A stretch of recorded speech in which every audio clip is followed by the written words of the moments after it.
नमस्कार साथियों, Kalyani IAS academy के डिजिटल प्लेटफॉर्म पर आपका हार्दिक स्वागत है। पिछले लेक्चर्स में हमने विश्व स्वास्थ्य संगठन के उद्देश्य, संरचना, कार्यों एवं कार्यक्रमों को बहुत ही अच्छे से पढ़ा एवं समझा था। इस लेक्चर में हम मध्य प्रदेश में अनुसूचित जनजातियों की स्थिति, संरचना, विश्वास, नृत्य, पर्व एवं उत्सव, धार्मिक विश्वास एवं परंपराओं को बहुत ही अच्छे से पढ़ेंगे एवं समझेंगे। तो शुरू करते हैं अनुसूचित जनजातियों से। अनुसूचित जनजातियों से तात्पर्य उन मानव समूहों से है जो देश के किसी विशेष क्षेत्र में निवास करते हैं, एक विशेष भाषा बोलते हैं या निश्चित भाषा बोलते हैं, जिनकी निश्चित संस्कृति होती है, निश्चित धार्मिक विश्वास होते हैं, निश्चित परंपराएं होती हैं तथा जिनका निश्चित सामाजिक संगठन होता है, उन्हें ही अनुसूचित जनजातियां कहा जाता है। अनुसूचित जनजातियां किसी क्षेत्र विशेष में लंबे समय से रहती आ रही हैं, इसीलिए अनुसूचित जनजातियों को मूल निवासी भी कहा जाता है और इन्हें आदिवासी भी कहा जाता है। भारत में कई क्षेत्रों में अनुसूचित जनजातियां निवास करती हैं। मुख्य रूप से भारत के उत्तर पूर्व में एवं दक्षिण भारत में कई जनजातियां पाई जाती हैं तथा भारत के मध्य प्रदेश में भी कई जनजातियां निवास करती हैं। और जनजातियों की जनसंख्या के आधार पर देखें तो भारत की सबसे अधिक आदिवासी जनसंख्या कहाँ है? मध्य प्रदेश में ही है। और ये जो जनजातियां हैं ये मूल रूप से किसी भी स्थान पर रहती आती हैं।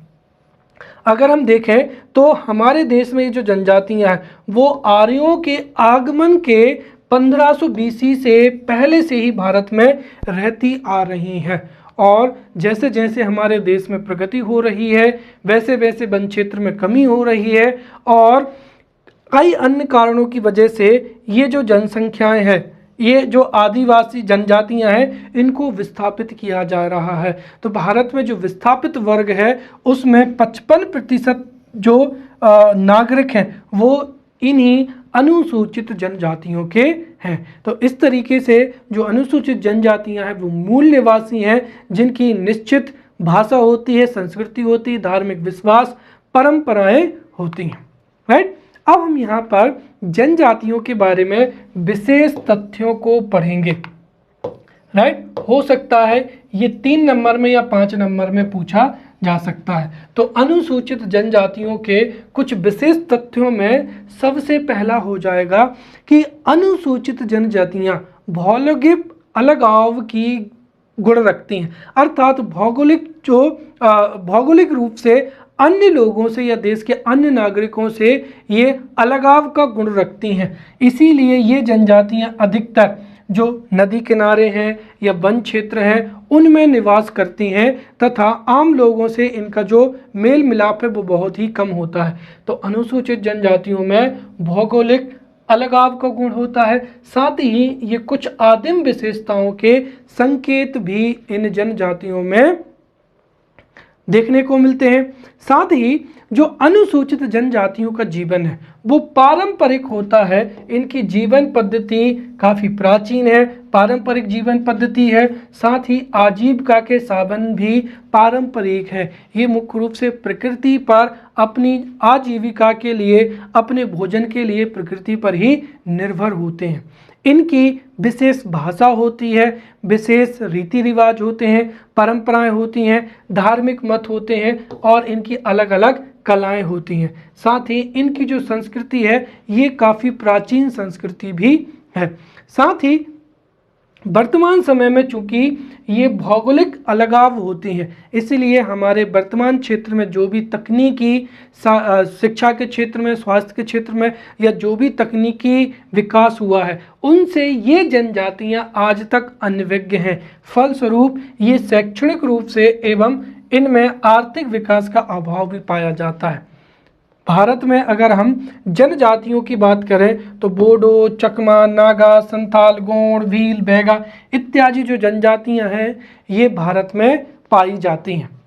अब हम यहाँ पर मध्य प्रदेश में अनुसूचित जनजातियों की स्थिति को पढ़ेंगे। Status of scheduled tribes in Madhya Pradesh और ये भी 5 नंबर में पूछा जा सकने वाला प्रश्न है। तो मध्य प्रदेश में अनुसूचित जनजातियों की क्या स्थिति है, कितनी उनकी जनसंख्या है, इसको हम यहाँ पर समझेंगे। दरअसल हमारे पास में जो उपलब्ध आंकड़े हैं वो जनगणना 2011 के हैं। तो जनगणना 2011 के अंतिम आंकड़ों के अनुसार भारत में सबसे अधिक जो आदिवासी जनसंख्या है वो मध्य प्रदेश में पाई जाती है। मध्य प्रदेश अनुसूचित जनजातियों की संख्या के मामले में शीर्ष स्थान पर है। और वहीं अगर हम प्रतिशत के हिसाब से बात करें तो मध्य प्रदेश का देश में 13वां स्थान है, अर्थात जनसंख्या के आधार पर मध्य प्रदेश का पहला स्थान है और वहीं प्रतिशत के आधार पर भारत में मध्य प्रदेश का 13वां स्थान है। 2011 की जनगणना के अनुसार मध्य प्रदेश में कुल अनुसूचित जनजातियों की जो टोटल जनसंख्या है वो है 1,53,16,784। ध्यान रखें, ये अनुसूचित जनजातियों की जनसंख्या है, अनुसूचित जातियों की नहीं। तो अनुसूचित जनजातियों की संख्या 1,53,16,774, जो कि मध्य प्रदेश की कुल जनसंख्या की कितनी है, 21.1% है। और इन 1,53,00,000 अनुसूचित जनजातियों की संख्या में से पुरुषों की संख्या है 77,19,404 और वहीं अनुसूचित जनजाति की महिलाओं की संख्या है 75,97,380। अब अगर हम मध्य प्रदेश में इनका भौगोलिक वितरण पढ़ें, राइट, कि अनुसूचित जनजातियों का मध्य प्रदेश में भौगोलिक वितरण किस प्रकार से है, तो हम अनुसूचित जनजातियों का भौगोलिक वितरण इस टेबल से समझ सकते हैं। मध्य प्रदेश में अगर संख्या की बात करें तो संख्या में अधिकतम जो जनसंख्या वाले जिले हैं, तो मध्य प्रदेश में सर्वाधिक अनुसूचित जनजाति वाले जिले में पहले नंबर पर है धार, जिसमें 12,22,814 जनजातीय नागरिक रहते हैं। फिर दूसरी जो सर्वाधिक जनसंख्या है वो बड़वानी में है, 9,62,145। तीसरे नंबर पर झाबुआ, जिसमें जनसंख्या है 8,91,818 और चौथे नंबर पर है छिंदवाड़ा, जिसमें आदिवासियों जो जनजातियों की जनसंख्या है 7,69,778। तो वहीं अगर हम देखें तो मध्य प्रदेश के कुछ जिलों में अनुसूचित जनजातियां ना के बराबर पाई जाती हैं। उनमें पहला नंबर पर हो जाएगा भिंड। भिंड में अनुसूचित जनजातियों की जो कुल संख्या है वो है 6,131। दतिया में 15,061, मुरैना में 17,030 और मंदसौर में 33,039 जो है आदिवासी जनजातियों की संख्या है। वहीं अगर हम प्रतिशत के आधार पर वितरण को देखें तो मध्य प्रदेश में सर्वाधिक अनुसूचित जनजाति वाले जिले प्रतिशत में है अलीराजपुर। अलीराजपुर की 89% जो जनसंख्या है वो अनुसूचित जनजाति की जनसंख्या है। झाबुआ की 87%, बड़वानी की 69.4%, डिंडोरी की 64% जनसंख्या अनुसूचित जनजाति की जनसंख्या है। तो वहीं न्यूनतम अनुसूचित जनजाति वाले जिलों को अगर हम देखें प्रतिशत में, तो प्रतिशत में सबसे न्यूनतम जो जनजाति जनसंख्या है वो पाई जाती है भिंड में। भिंड की केवल 0.5% जो पॉपुलेशन है वो अनुसूचित जनजाति की है। मुरैना की केवल 0.9%, दतिया की 1.9 और मंदसौर की 2.5% जनसंख्या अनुसूचित जनजाति की जनसंख्या है।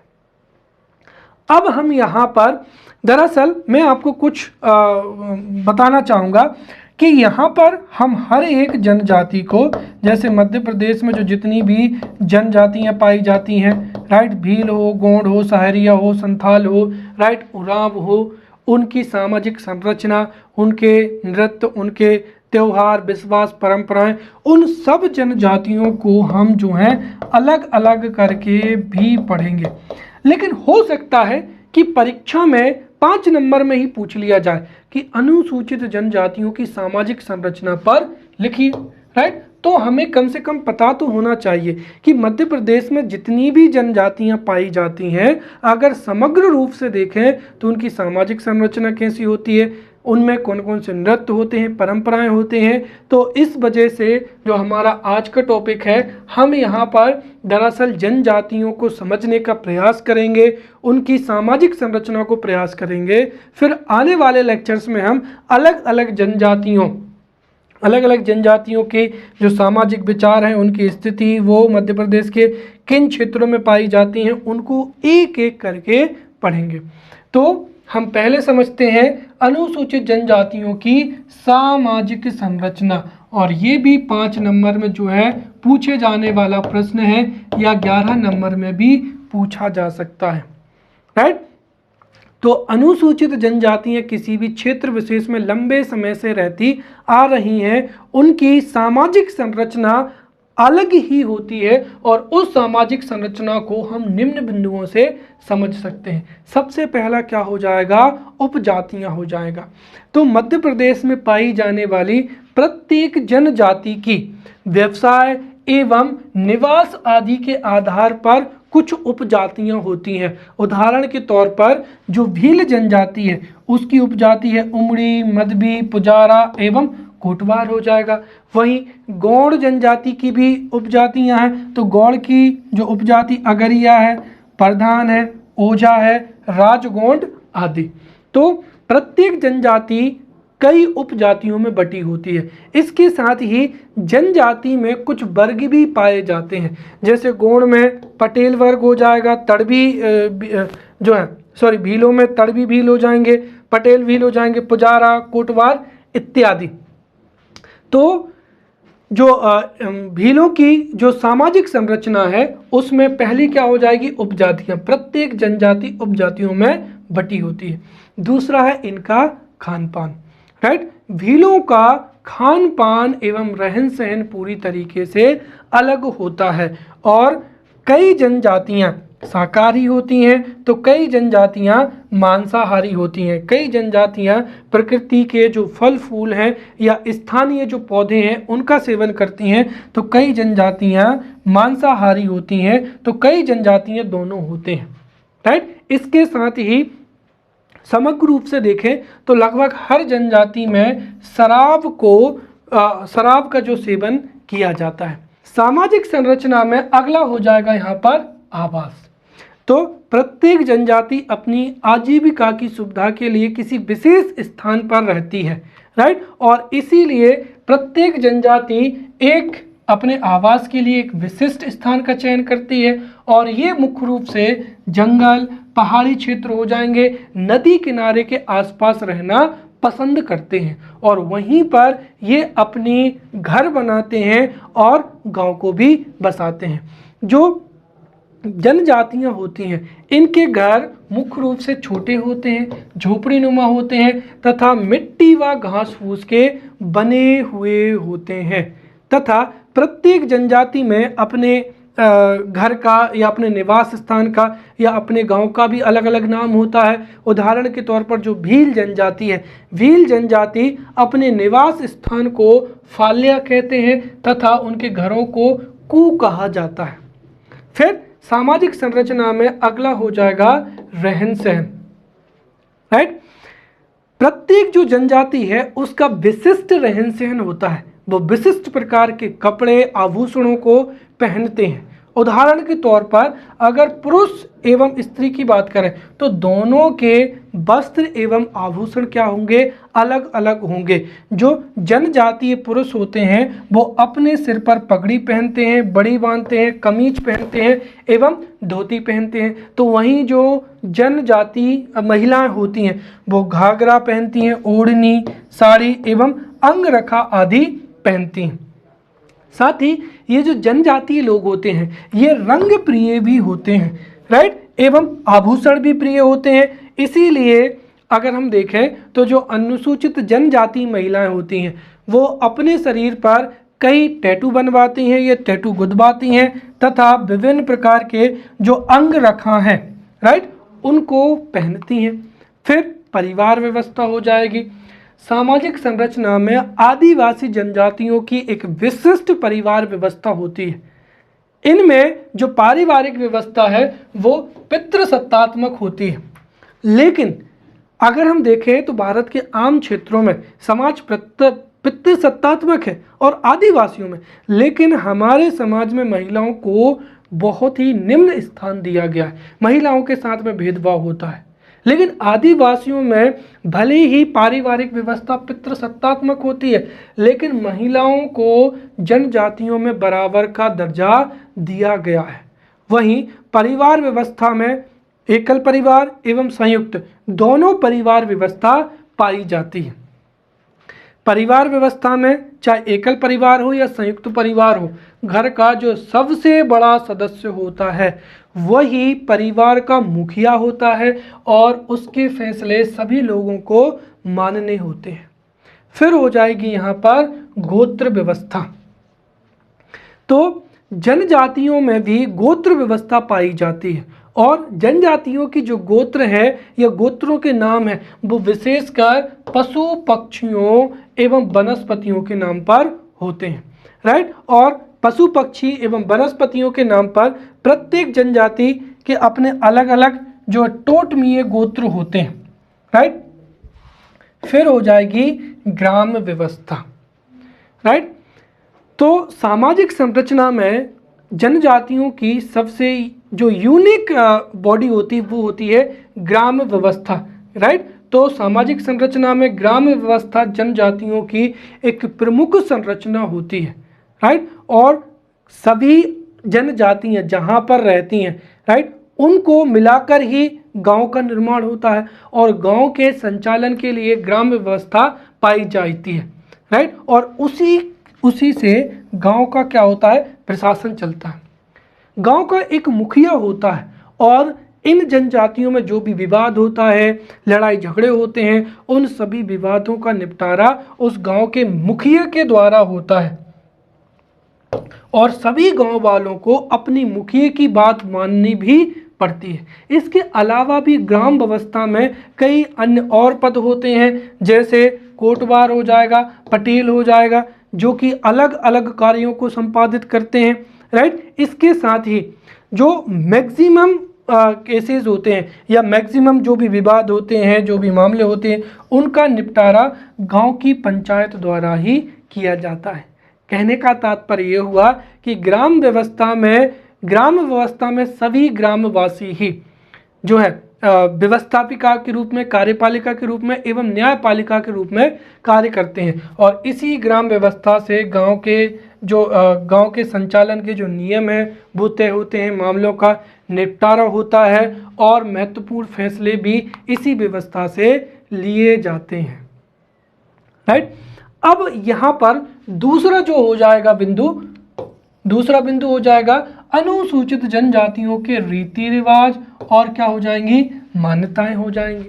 तो अनुसूचित जनजातियों में विशिष्ट रीति रिवाज एवं मान्यताएं होती हैं जिनका समय विशेष में एवं स्थान विशेष पर अलग अलग महत्व होता है। उदाहरण के लिए प्रत्येक जनजाति में जन्म, मृत्यु या विवाह के संबंध में कुछ विशिष्ट रीति रिवाज होते हैं। जैसे भील जनजातियों में जन्म के पश्चात में शिशु का नाड़ा जो प्लेसेंटा कॉर्ड होता है, जिससे बच्चे का संबंध मां से होता है, तो भील जनजातियों में जन्म के पश्चात जो शिशु का नाड़ा या जो प्लेसेंटा कॉर्ड होता है वो दहलीज पर जो है गाड़ा जाता है उसको, राइट। इसके साथ ही डाम प्रथा में वधू मूल्य जो है वो प्रचलित होता है, अर्थात किसी भी जनजातीय युवक को युवती से शादी करने के लिए युवती के परिवार को वधू मूल्य देना होता है। इसके साथ ही मृत्यु के पश्चात मृतक के लिए कई जनजातियां जो है सीमेंट के गातले बनाती हैं। इसके साथ ही जनजातियों में जो है मृत्यु के पश्चात सबको दफनाने की, जलाने की, राइट, अलग अलग प्रकार की जो है वो पद्धतियां होती हैं, या अलग अलग दाह संस्कार की या सबको दफनाने की अलग अलग क्या होती हैं पद्धतियाँ होती हैं। और अधिकांश जो जनजातियाँ होती हैं, अगर हम उनकी मान्यताओं की बात करें तो अधिकांश जनजातियाँ झाड़ फूक एवं तंत्र मंत्र में विश्वास रखती हैं। अर्थात उनका जो काला जादू है, काला जादू पर विश्वास होता है, तंत्र मंत्र पर भी विश्वास होता है एवं अलौकिक दुनिया पर भी ये जनजातियाँ विश्वास करती हैं। साथ ही मान्यताओं में इन जनजातियों में युवा ग्रह की भी परंपरा पाई जाती है, जहाँ पर जो नव युवक होते हैं, जनजातियों के नव युवक या नव युवतियों को भावी भविष्य के लिए जो है वो प्रशिक्षण दिया जाता है। इसके साथ ही कई ऐसी जनजातियां हैं जिनके रीति रिवाज या जो मान्यताएं हैं वो हिंदुओं से मिलती जुलती हैं। राइट, अब हम यहाँ पर अनुसूचित जनजातियों के विवाहों को पढ़ेंगे।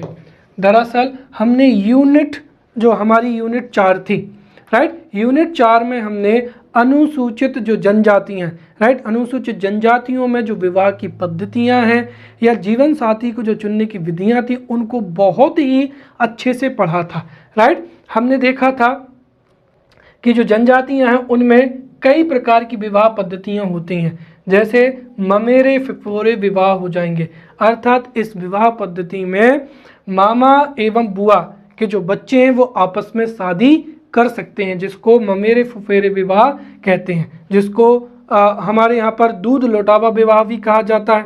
राइट, फिर क्रय विवाह हो जाएगा, सेवा विवाह हो जाएगा, अपहरण विवाह हो जाएगा, हट विवाह हो जाएगा, विनिमय विवाह हो जाएगा, गंधर्व विवाह हो जाएगा और सह पलायन विवाह हो जाएगा। इनके बारे में मैंने बहुत ही डिटेल जो है एक पूरे लेक्चर में पढ़ाया है, तो आप उसको और देख लेना। फिर हम यहाँ पर देखते हैं अनुसूचित जनजातियों के धार्मिक विश्वास और क्या हो जाएंगी, परंपराएं हो जाएंगी। जो अनुसूचित जनजातियां हैं वो अपने धर्म में वो जिस भी देवी देवता की पूजा करते हैं उन पर अटूट विश्वास रखते हैं, और अटूट क्या रखते हैं, आस्था रखते हैं। तो जनजातीय लोग धर्म में अटूट विश्वास रखते हैं एवं अटूट आस्था रखते हैं। साथ ही उनकी जो धार्मिक क्रियाएं हैं उन पर हिंदू धर्म का जो है स्पष्ट प्रभाव देता है, और कई अनुसूचित जनजातियों के जो धार्मिक विश्वास हैं या देवी देव हैं वो हिंदू धर्म के देवी देव ही हैं। अर्थात अनुसूचित जनजातियों के जो धार्मिक विश्वास हैं उन पर हिंदू धर्म का अधिक महत्व दिखाई देता है। इसके साथ ही कुछ जनजातियां ऐसी होती हैं जिनके हिंदू जो देवी देवता है उनके अतिरिक्त भी कुछ विशिष्ट देवी देवता होते हैं। राइट, जैसे भीलों का जो सबसे प्रमुख देवता है वो राजपंथ को माना जाता है, तो गौड़ों के जो देव हैं वो क्या है, दूल्हा देव माने गए हैं। इसके साथ ही ये जनजातीय लोग आत्मवाद की भी पूजा करते हैं। साथ ही ये कुछ विशिष्ट वृक्ष हैं, राइट, जैसे बैगा जनजाति सेल के जो साल का वृक्ष होती है उसको, पहाड़ियों को और जीवों को भी, राइट, जीवों के रूप में भी प्रकृति के पूजा करते हैं। तो ये हिंदू देवी देवताओं के अतिरिक्त इनके कुछ विशिष्ट देवी देवता होते हैं। उसके साथ ही ये वृक्ष, पहाड़ जीवों के रूप में प्रकृति को भी पूजते हैं। साथ ही साथ ये अपने आजीविका के साधन एवं रक्षा के साधन, आजीविका के साधन में कृषि के औजारों एवं सुरक्षा के लिए जो उनके हथियार होते हैं, धनुष बाण भाला, उनकी भी ये पूजा करते हैं। अब हम यहाँ पर अनुसूचित जनजातियों के नृत्यों के बारे में पढ़ेंगे, राइट, पर्व के बारे में और उत्सव के बारे में। तो अनुसूचित जनजातियों के पर्व एवं उत्सव के बारे में हम यहाँ पर पढ़ेंगे। दरअसल यहाँ पर अगर कभी प्रश्न पूछा जाता है कि जनजातियों के मध्य प्रदेश की जनजातियों के प्रमुख पर्व एवं उत्सवों पर लिखिए, तो 5 नंबर में प्रश्न बनता है। तो हमें 4 से 5 जो जनजातियां हैं उनके प्रमुख पर्व एवं उत्सवों के बारे में पता होना चाहिए। इनके बारे में जो भी डिटेल है, जब हम हर एक जनजाति को पढ़ेंगे तो वहाँ पर जैसे भगोरिया है या लारूकाज क्या होता है, इनके बारे में हम डिटेल से पढ़ेंगे।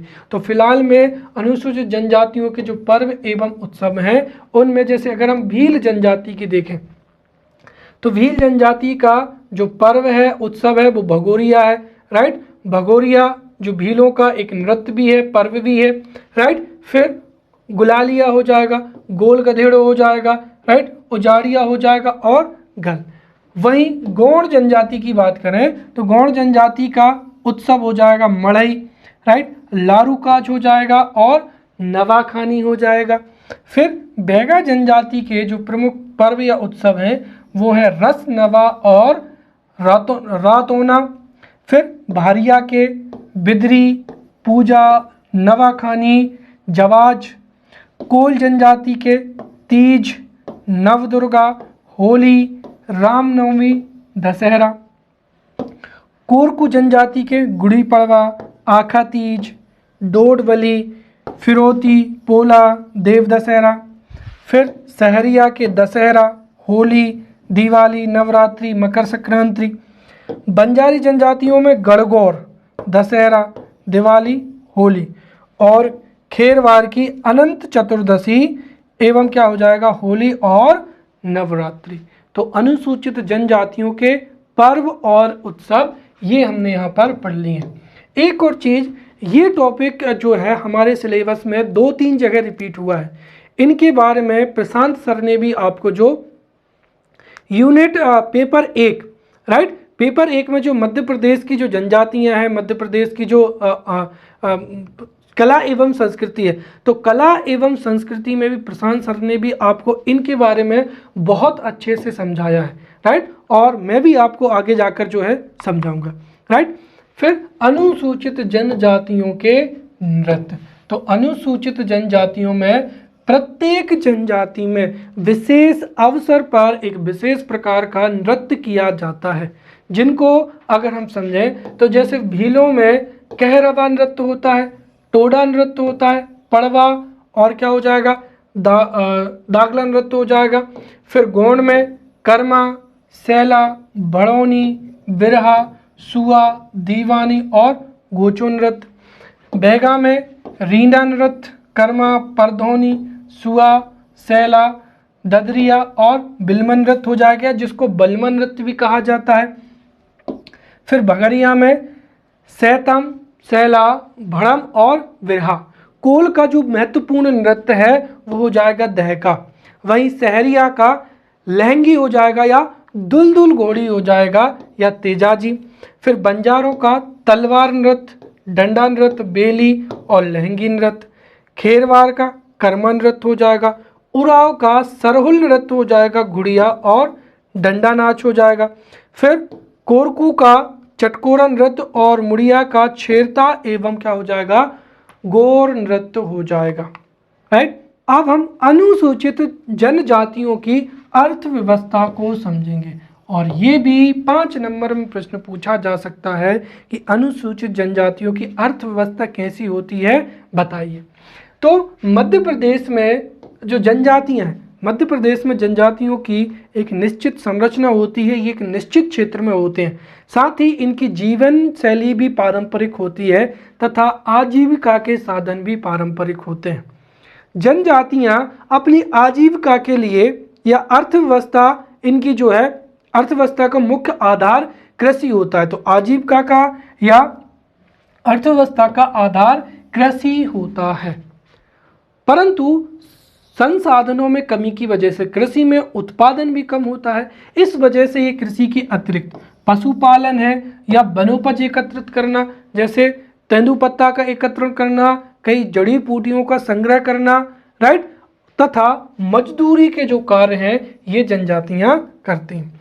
साथ ही कुछ जो जनजातियां हैं वो झूम कृषि भी करती हैं, राइट, अर्थात एक जगह पर जो है वो वनों को काटा जाता है, वहाँ पर खेती करते हैं। कुछ साल बाद जब वहाँ की भूमि अनुर्वरक हो जाती है तो दूसरी जगह पर ये लोग प्रवास कर जाते हैं।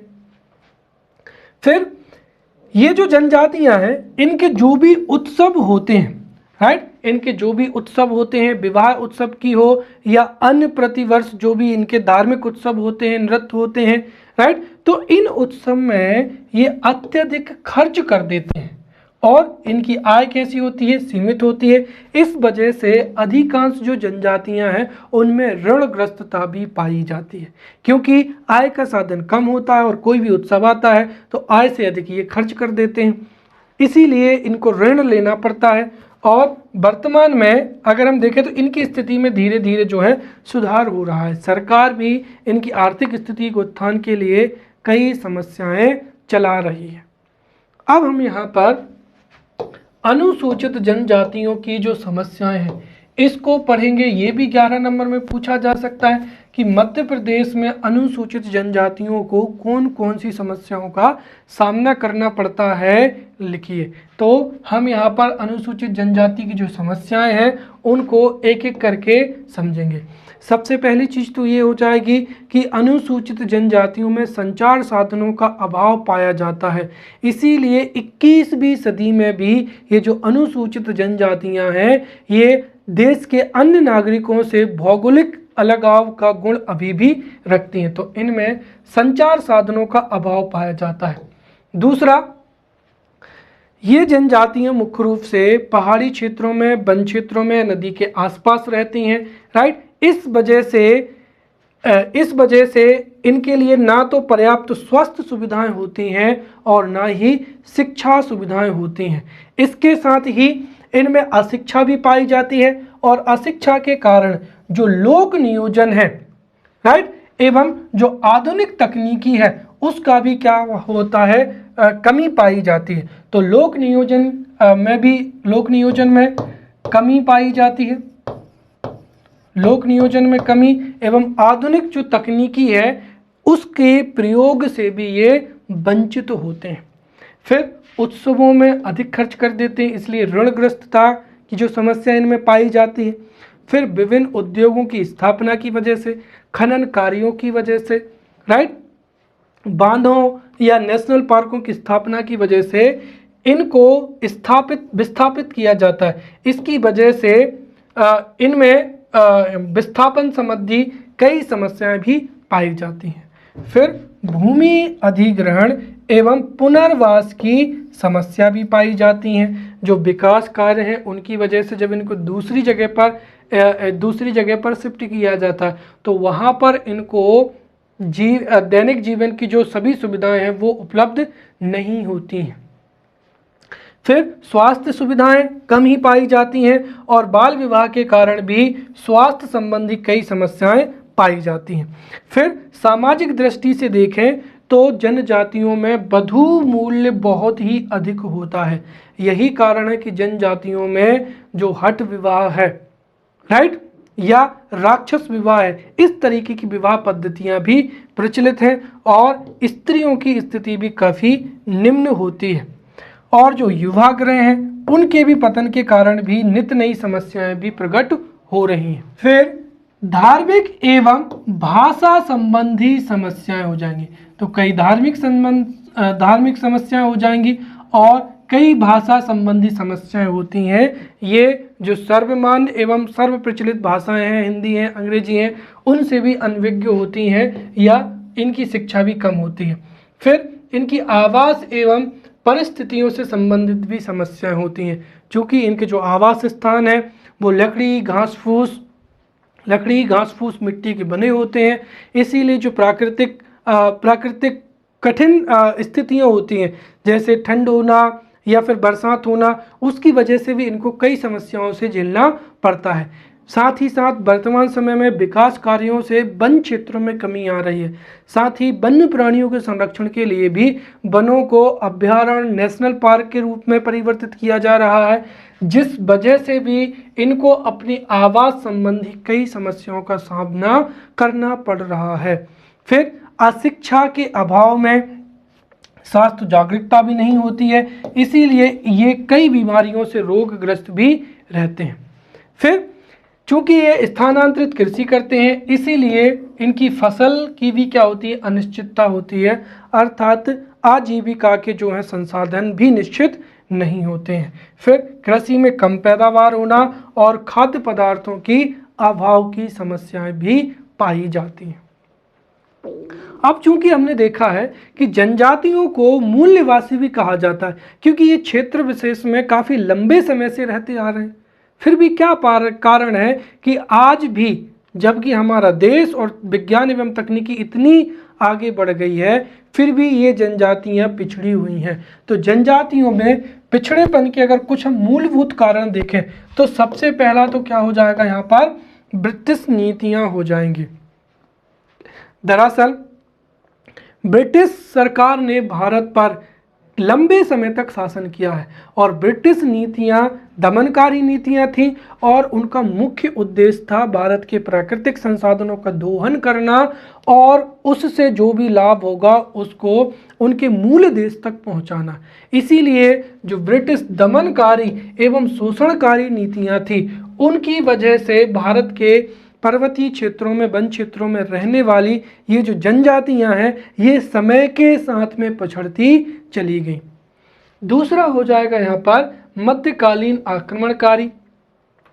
चूंकि ये जनजातियों की अपनी एक सामाजिक संरचना होती है जिसमें ये अपना जीवन यापन करते हैं, लेकिन मध्यकाल में कई आक्रमणकारी जो जातियां हैं उन्होंने आक्रमण किया है और इन जनजातियों के साथ में लूटपाट, राइट, इनकी हत्या जैसी घटनाएं भी हमको इतिहास में देखने को मिलती हैं।